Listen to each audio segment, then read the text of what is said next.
Halo,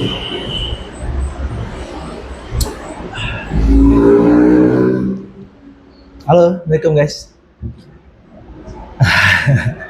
Lagi dengar sebuah berita, ada public figure yang mana dia ambil sebuah langganan catering guys.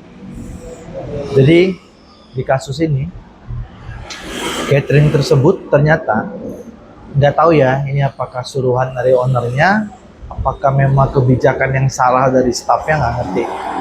Tapi yang pasti public figure itu ternyata mengalami sebuah kekecewaan.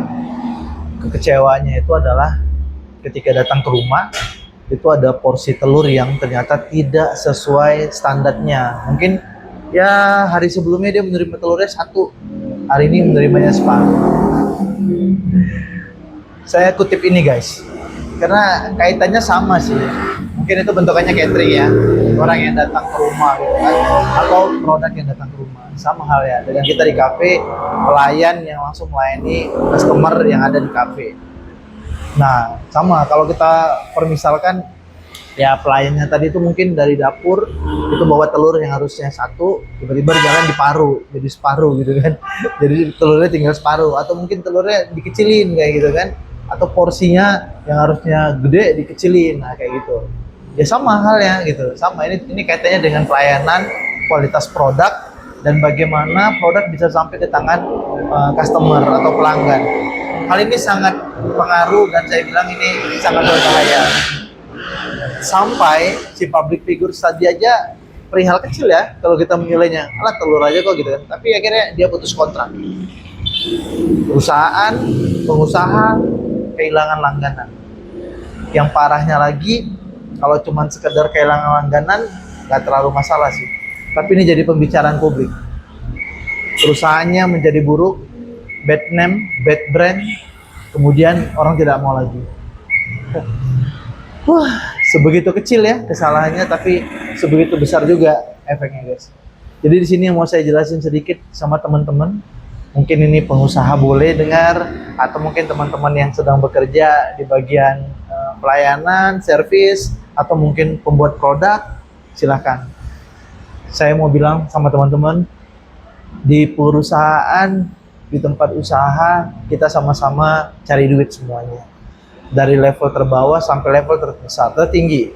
Dari level terbawah sampai level tertinggi, kita semuanya sama-sama punya tujuan datang untuk mencari rezeki.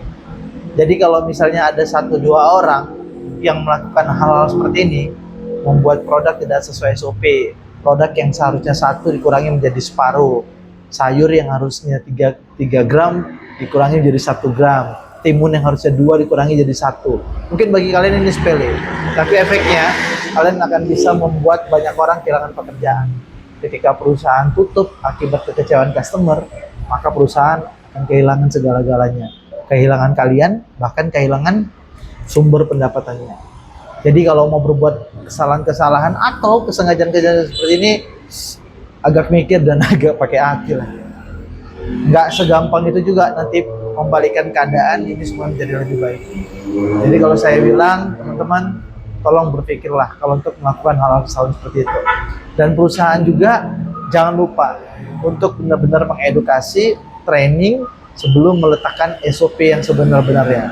Jadi kalau produk, kalian punya head chef, kalian punya chef, atau mungkin sekedar koki, langsung training anak-anak di bawah koki dengan sebenar-benarnya dan lakukan pengawasan baik oleh si kokinya, si head chefnya maupun si ownernya langsung. Karena terkadang karyawan juga kita nggak tahu ya moodnya hari ini seperti apa, moodnya besok seperti apa gitu kan. Padahal seharusnya sistem yang diikuti, mereka sudah harusnya paham SOP-nya seperti apa, dilakukan seperti itu.